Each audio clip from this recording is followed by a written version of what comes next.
Bienvenidos una tarde más a las tertulias de Culturamas en colaboración con Periodista Digital. Hoy contamos con José María Zabala. Buenas tardes. Muy buenas tardes, ¿qué tal? José María Zabala es experto en la Casa de Borbón, es historiador, periodista, también en la Guerra Civil, ha publicado numerosos libros sobre el tema y ahora nos llega con El secreto del rey, su primera novela, y me gustaría que nos contaras cómo ha sido este salto que comentábamos también fuera de cámaras de estar apegado al dato, ¿no?, de la historia a poder hacer más ficción, ¿no?, crear novela o novelar personajes. Pues sí, este salto, yo no soy trapecista como uno de los protagonistas del libro, ¿no? Que luego hablaremos de él, José Alberto da Costa, pero sí ha sido un salto fascinante.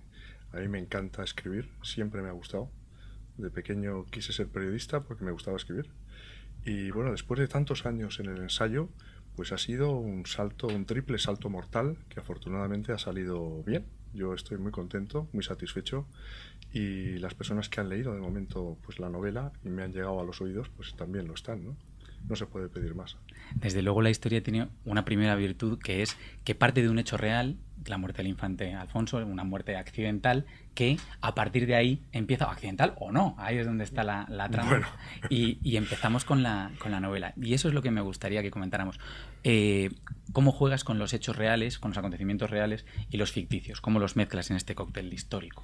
bueno, yo siempre estudié que las novelas tienen que ser verosímiles, ¿no? Y en ese sentido recuerdo el consejo que me dio Julia Navarro después de leer el manuscrito.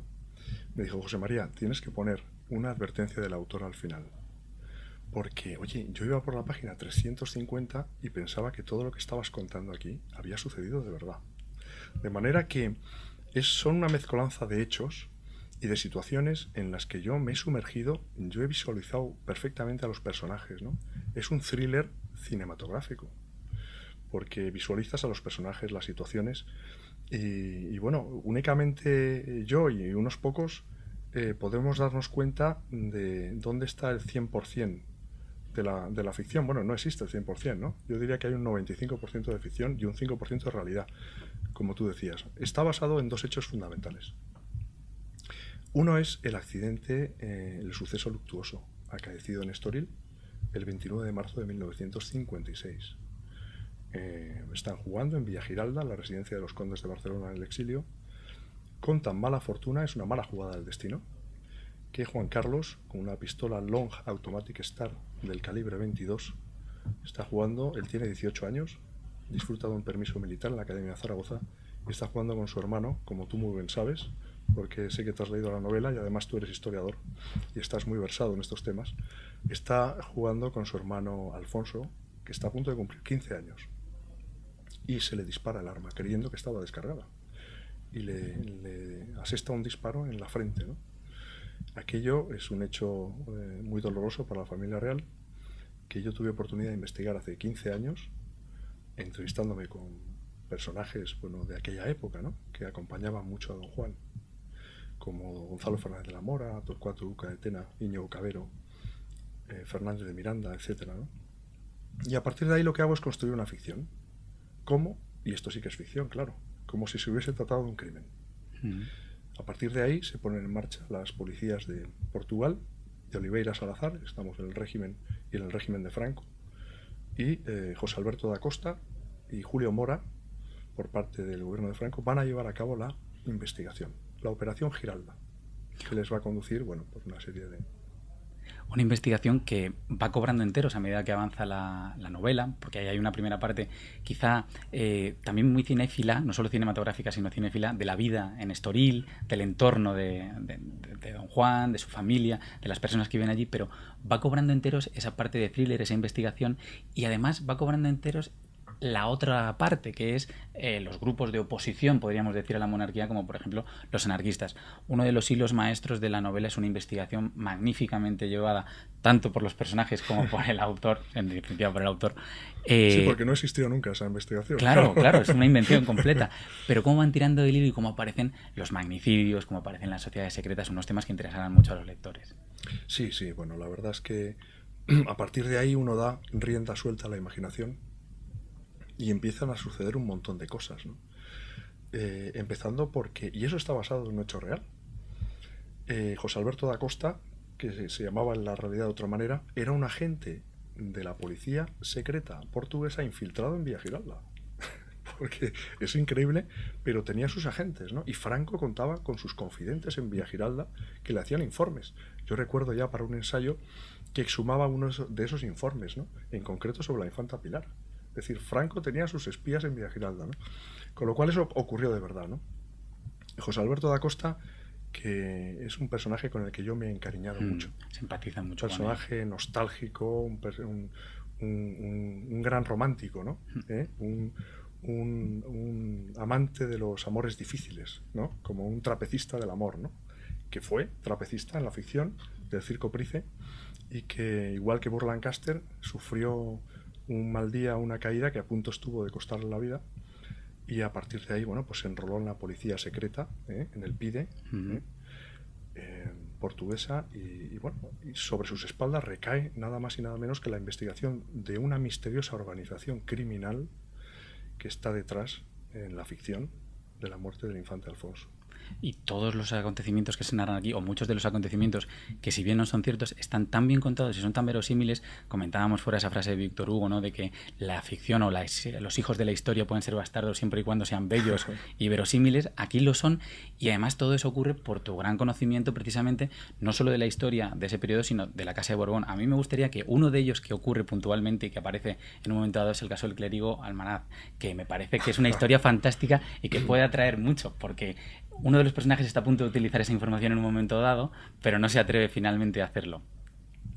Bueno, esa no es una historia fantástica. No, eso es cierto. En el sentido de... Cierto. Sí, lo has dicho, que es una historia maravillosa, ¿no? Sí. Porque es el caso más claro de cuando la realidad supera la ficción. Fray Juan de Almaraz, el confesor de la reina María Luisa de Parma. Increíble, o sea, eso pasó de verdad. Cuando yo exhumé ese documento del Ministerio de Justicia, ese documento de puño y letra de Almaraz, la reina le autorizó a desvelar el gran secreto, ¿no?, de los Borbones, ¿no? Y es que en el lecho de muerte le dijo a su confesor, la reina María Luisa de Parma, que ninguno de sus 14 hijos lo era del rey Carlos IV, ¿no? Bueno, eso aparece también en el libro, ¿no? Mafalda Cornaro, hay un momento en el que, después de una fiesta de máscaras, un baile de máscaras, bueno, pues ahí se da cuenta que Juanito, pues como le llaman entonces sí, al príncipe, ¿no?, en la intimidad, y sus amigos, pues no le está siendo fiel, ¿no? Mafalda Cornaro, que es, digamos, el trasunto literario de la condesa Olgina de Roviland, con la cual me entrevisté. Y bueno, me dio muchas pautas para poder construir esa trama romántica, ¿no?, que acompaña, que es inseparable de ese thriller policíaco, de esa trama de acción, que es El secreto del rey. Todas las figuras, o las figuras importantes, tienen como apuntadas precisamente un trasunto que puede ser más o menos real. Yo pensaba, no sé si es exactamente él, pero a mí me lo recordaba el profesor de historia de la Sorbona, Ferdinand Cobrel. A mí me recordaba a Ferdinand Brobel, porque además decía, se llama Ferdinand igual y tiene referentes. Y ahí hay un juego de espejos entre la realidad y la ficción con el que tú vas construyendo tu historia. Sí, sin duda ninguna. Es decir, esta novela es el resultado de muchas experiencias y de muchos saberes en la dinastía de los Borbones, ¿no? Y no solo ya en la dinastía de los Borbones, lo hablábamos hace un momento, ¿no?, sino también, pues, en el mundo del cine. Que bueno, yo estoy encantado de compartir ese entusiasmo, ¿no?, por el mundo del cine, ¿no? Y no solo del cine, sino de Víctor Hugo. Porque Víctor Hugo para mí es el gran príncipe de las letras. Sí, y además recordando sus frases, que aquí también hay mucho de eso, la historia se escribe con las desgracias o los grandes errores que han ocurrido, pues desgracias como los magnicidios, que sirven también de hilo conductor en esta sí, novela. Señor, eso es verdad. Es de ese porcentaje, ¿no?, de realidad que hay en la novela, ¿no? Los 6 atentados que sufrió Alfonso XIII, ¿no? El más conocido de todos sea tal vez el que cometió Mateo Morral, el anarquista, cuando se acababa de desposar con Victoria Eugenia de Battenberg, 1906, en la calle Mayor. Además, todos los madrileños lo pueden ver, y los que no sean de Madrid también, cuando vengan aquí, ¿no? Esa finca, no recuerdo exactamente el piso, pero él esconde una bomba en un florero y lo arroja al paso del carruaje, ¿no? Y a punto está de costarle la vida al rey Alfonso XIII. Pero claro, Mateo Morral es un niño comparado con la organización criminal que hay en la ficción, porque eso es una cosa que verdaderamente da mucho miedo. Sí, y se ve muy bien los bajos fondos, el mundo del AMPA, ese Cornelius, sin desvelar nada más, es un personaje que puede estar vinculado a todos estos mundos, pero se ve muy bien los diferentes tipos de anarquistas, los diferentes tipos de delincuentes. Ahí también hay un estudio profundo y serio que lo utilizas para la ficción, pero que requiere de unos conocimientos previos y de un recorrido histórico. Sí, cuando uno escribe una novela, se tiene que documentar en todos los campos que va a tocar. Eso es algo que es inevitable, ¿no? Y yo me he tenido que documentar en las tramas policiales, en los métodos de investigación, en todas las cómo se hacían entonces las pruebas dactiloscópicas, los ficheros de la policía, ¿no? Es decir, cómo trabajaba la policía. Y yo en ese momento tengo que ser una especie de José Alberto da Costa, ¿no? O de Julio Mora. Me tengo que meter en su piel. Tengo que interiorizar cada uno de sus pensamientos. Y no solo ya en lo que respecta a la investigación policial, sino en sus amores, ¿no? En sus obstáculos en la vida, ¿no? Hay un momento en el que José Alberto da Costa se ve solo, ¿no? Ha sido un fracasado en el amor. ¿No? Bueno, pues no voy a desvelar más cosas, pero se da cuenta y llega a reflexionar y decir, cuando vuelve a ver de cerca la muerte, no ya en el trapecio, sino al hilo de la investigación policial, se va a plantear, bueno, ¿y a quién les voy a dejar yo mi pensión, ¿no? No tengo familia, no tengo hijos, no tengo a nadie. Ves ahí verdaderamente una persona que está entregada a su trabajo, pero que no ha tenido éxito amoroso en la vida. Y pocas cosas hay más literarias y cinematográficas precisamente que eso, que el fracaso. A mí mientras leía me leía este personaje de Da Costa y las cosas que le ocurrían, que fue trapecista, que efectivamente tuvo ese accidente en el Price y los problemas que tiene después, incluso aunque quería ser policía, pero tiene una ligera cojera, las dificultades en su vida, pensaba en ese, digamos, punto clave de la novela negra, también adaptada al cine, que es eso, el fracaso, que es un motor para continuar, además, Sí, señor. en este caso. ¿Y qué es la llave del éxito? Muchas veces, ¿no? Es decir, el éxito está compuesto de muchos fracasos, de muchos pequeños o grandes fracasos. Pero al final, si uno tiene ese tesón, esa fuerza de voluntad en la vida, en todo, acaba consiguiendo lo que se propone, con tesón y con fuerza de voluntad. Y eso mismo hace José Alberto da Costa, ¿no? No se da por vencido. Y se da una segunda, una tercera, una cuarta oportunidad. Y no voy a desvelar al final, No. porque es una novela con final feliz, ¿no? Ya que hablamos de novelas y de cine, hay constantes referencias, además de ser cinematográfico, hay constantes referencias que comentábamos al cine y al cine clásico, al buen cine. Se habla en un momento dado de que Juan Carlos de Borbón, el rey actual, habla de Objetivo, o piensa, mejor dicho, en Objetivo Birmania, la película de Rolf Flynn, y cómo la ha visto varias veces durante su estancia en la Academia de Zaragoza. O, por ejemplo, el perfil del chofer de Mafalda Cornaro es el de Basil Rathbone, el villano de Robin Hood, por ejemplo, o personajes, la referencia a Burt Lancaster, o por ejemplo hay un momento incluso en el que se habla de Fort Apache, del gran John Ford. Oh, es una maravilla. Son unas referencias a los grandes. Las grandes películas, ¿no? Ahí no oculto, se ve claramente mi gran afición por el cine desde muy pequeño, ¿no? Eso me lo inculcaron en mi casa. Nosotros veíamos muchas películas y entonces eso lo he llevado ahora a mi vida, ¿no? Vemos muchísimas películas con nuestros hijos, ¿no? En familia. Y las grandes películas, no quiere decir esto que cualquier tiempo pasado fue mejor, ni mucho menos. Ahora se hacen grandes películas también, pero las películas de los años 40, los años 50 son para quitarse el sombrero, la mayoría de ellas, ¿no? Y ahí están sus referentes y los homenajes que son realmente fantásticos, que tiene que ver con la propia trama de la novela. Dando un salto a otra cuestión que aparece en la novela son los lugares, ¿no? Tenemos Estoril, tenemos Madrid, tenemos París, y cambia mucho, me parece a mí, el estilo no narrativo, sino el acercamiento a cada uno de ellos, porque cada uno de ellos es una cosa. Estoril es, digamos, esa alta diplomacia, son los Borbones y la buena gente, la gente de buen vivir que vive allí en torno a ellos. París es la investigación en los bajos fondos. También el mundo cultural, que aparece mucho, todo el glamour, mucha música, ¿no? De aquellos años de París, ¿no? De Jules Greco, sí, de las cavas literarias, el existencialismo, de toda esa moda del existencialismo, claro, de las modas de Christian Dior, ¿no?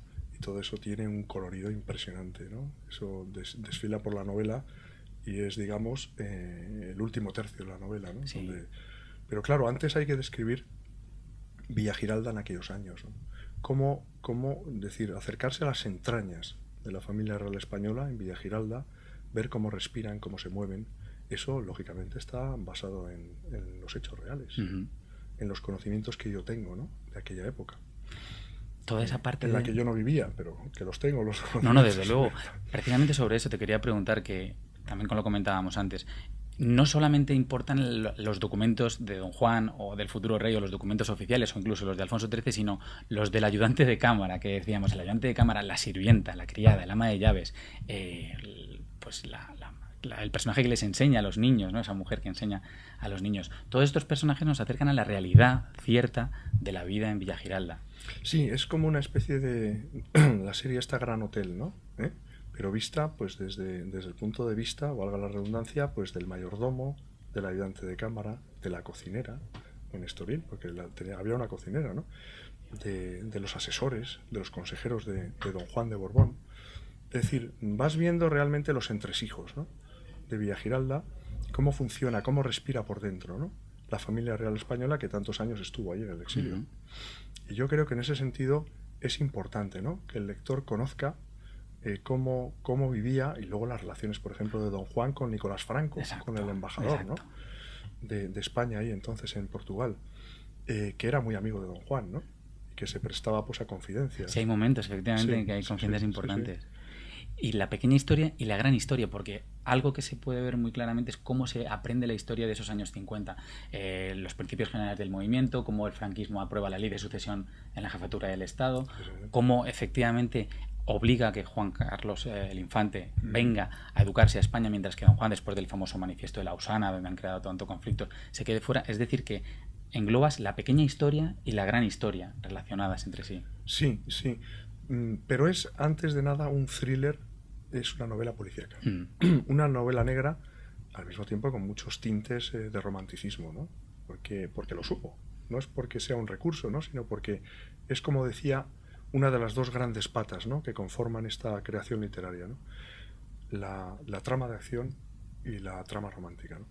Esa relación de Mafalda Cornaro, ¿no? Que ya desde el primer capítulo la vemos llegar a Estoril y bueno, está enamorada hasta el tuétano de Juan Carlos, ¿no? Al que he conocido en la niñez. Lleva muchos años sin verle, ¿no? Pero la estancia en Roma y en Suiza, que esto responde a la realidad también de la familia real española del exilio, pues se llega a enamorar, ¿no? Y bueno, y a idealizar en su corazón a Juan Carlos de Borbón, ¿no? Al que llama, como decía, cariñosamente Juanito. ¿No? Juanito. Esos grandes paseos, ¿no? Por la playa del Quincho, porque claro, vemos cómo era Estoril en aquellos años, ¿no? Los lugares más frecuentados, el Hotel Palacio, es decir, que era, por cierto, un nido de espías, ¿no? Lo fue en la Segunda Guerra Mundial, ¿no? O sea, tiene todo ese atractivo, ¿no? Estoril es un sitio verdaderamente paradisíaco, ¿no? En el que muchas veces la realidad supera la ficción también, ¿no? Sí. Que ahí se han vivido muchas cosas. Y los personajes están todos, hablando de la novela negra, cargados de matices, que es una cosa que podría resultar incluso un tanto conflictiva o difícil, por lo menos, porque uno de los personajes pues es el monarca actual, y todos los personajes, que yo creo que es lo que le da una gran riqueza, tienen sus matices, unos más marcados que otros, pero tienen esos prismas enfrentados, que es lo que refleja un estudio real de la naturaleza humana y de su evolución, porque los personajes tienen una gran evolución a lo largo de la novela. Sí. Sí, y fíjate, has tocado ahí la tecla sensible, ¿no? Que es cómo podía yo, la gran pregunta que yo me hacía, ¿no? ¿Cómo podía yo hacer parecer verosímil a Juan Carlos de Borbón? Un personaje a que todo el mundo conoce. Era un verdadero reto. Porque, bueno, tú escribes también y sabes lo difícil que es eso, ¿no? Es decir, conseguir que ese personaje, en las situaciones en las que le pones, a lo largo de la trama de acción, resulte verosímil. Sí, es muy complicado. Porque la gente sabe cómo gesticula, sabe cómo habla, lo conoce perfectamente físicamente. Y bueno, y es una de las cosas que yo pues me siento muy satisfecho, ¿no? Poder haber llevado a una novela policíaca y haber convertido en héroe en la ficción al actual rey de España. Sí, que además vemos un recorrido que es el recorrido vital del personaje, la Academia de Zaragoza, sus veranos en Estoril, los amigos cercanos, ¿verdad? Y la pandilla, sí. Todo eso es un trabajo difícil. Y yo pensaba algo parecido, no solo con el rey, sino con los grandes personajes que aparecen aquí. Por ejemplo, con Don Juan. Don Juan de Borbón es un personaje que además está enfrentado a su situación, es un personaje que tiene un momento realmente difícil y que además vive un suceso traumático en su vida Y está representado de esta manera, ¿no? Esa cercanía, esa lejanía con el hijo, que casi podemos mirarla en el recorrido histórico, incluso en la televisión, ¿no? La relación entre padre e hijo. Si Eso quieres ver. tiene, sí, sí, una base de mucha realidad también, ¿no? Aquel fue, claro, un suceso muy duro. ¿Mm? Don Juan, bueno, y para Doña María, por supuesto, claro. Doña María atravesó una profunda depresión. Fue un suceso muy doloroso, que duda cabe. Pero sí se ve esa, digamos, enfrentamientos seguidos de reconciliaciones, ¿no? Entre padre e hijo. Mm. Hay un tema que no sale a relucir en la novela por razones obvias, ¿no? Porque la novela transcurre básicamente en año y medio, ¿no? Desde diciembre concretamente de 1955 hasta enero, ¿no? De 1957, ¿no? Pero claro, hay un hecho que es fundamental en la relación entre padre e hijo, y es la designación que hace Franco, ¿no? Como sucesor en la jefatura del Estado a título de rey, ¿no? De Juan Carlos en el año 69, en julio del 69 concretamente. Eso produce un distanciamiento entre padre e hijo brutal. Están un año prácticamente sin dirigirse la palabra. Pero trasladado a la ficción, hay un momento en el que don Juan y Juanito están enfrentados a raíz del suceso luctuoso, ¿no? Y a partir de ahí, bueno, pues hay una serie de tiras y aflojas en esa relación, ¿no? Que al final no voy a contar qué es lo que sucede, ¿no? Pero hay otra cuestión también muy bonita en la ficción que tiene que ver con la realidad, que es la de los matrimonios de Estado. Porque, como decíamos, es una novela thriller negra que tiene elementos de amor, y precisamente es una relación que es prohibida por ese amor, esos matrimonios de Estado. No era quien iba a ser la futura reina. Incluso en un momento dado aparece la reina actual también. Sí, sí, sí, sí. Bueno, eso también en parte está basado en la Claro, realidad, ¿no? claro. En este caso era María Gabriela de Saboya. Juan Carlos tenía una fotografía suya en la mesilla de noche en la Academia Militar de Zaragoza. Y Franco hizo que la retirasen de ahí, a través de Martínez Campos, ¿no? Del general, que era su preceptor entonces en la Academia. Le obligó a retirar esa fotografía, ¿no?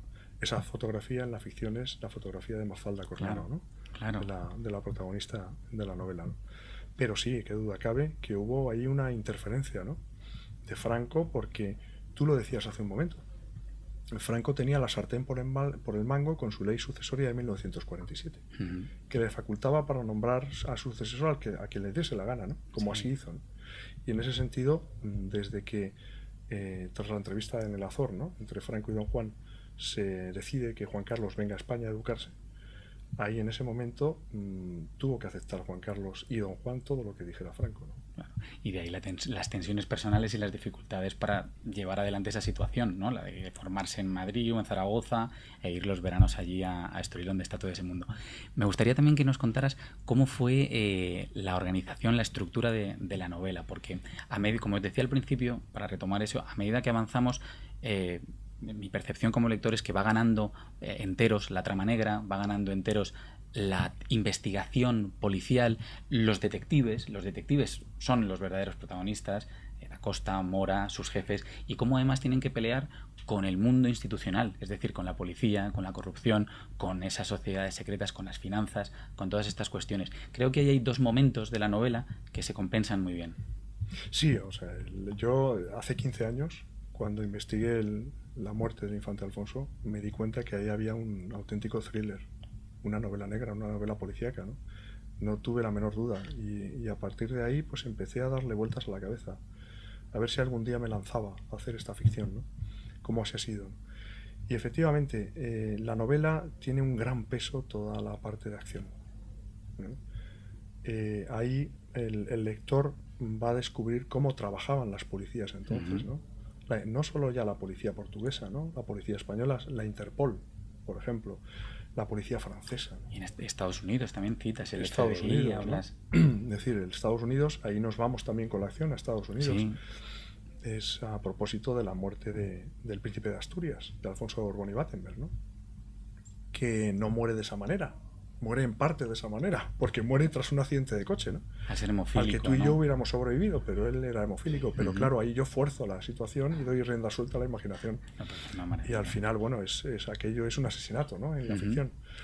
Del que está detrás Cornelius, ¿no? De ese asesinato. Y de otros muchos, ¿no? De los atentados frustrados, ¿no? Contra el rey Alfonso XIII. Y todas estas historias, para ir cerrando un poco esta conversación, relacionadas con las casas reales o incluso con la guerra civil, que yo sé que son muy jugosas, ¿tienes en mente algún otro planteamiento partiendo de un hecho real que te pueda crear otra ficción, otra novela, otro planteamiento? Bueno, de hecho, estoy ya dándole vueltas a un nuevo proyecto. A un nuevo proyecto porque, oye, me encanta escribir novela. Claro. La verdad es que es una maravilla. Me gusta también el ensayo. Es algo que no quiero abandonarlo, ¿no? Porque me siento muy cómodo. Me gusta mucho investigar o bien los personajes, o bien los sucesos históricos, ¿no? Me gusta bucear en los archivos históricos. Me gusta entrevistarme con personas si todavía viven, ¿no? Para recomponer los hechos. Es una investigación a lo da Costa, ¿no? Sin huellas, pero dactilares, pero sí siguiendo, ¿no? El rastro, pues, a personajes. Y sí estoy preparando un proyecto de narrativa, ¿no? Y en esta línea, ¿no? De novela policíaca que a mí me apasiona, porque me gusta mucho el cine negro. Sí, sí. Y además se bebe con la misma facilidad que se ve una película de cine negro. Bueno, José María, muchísimas gracias por estar con nosotros esta tarde. Muchas gracias y perdona la voz, que estoy un poco afónico. No, por favor, no se pierdan El secreto del rey. Muchas gracias por todo.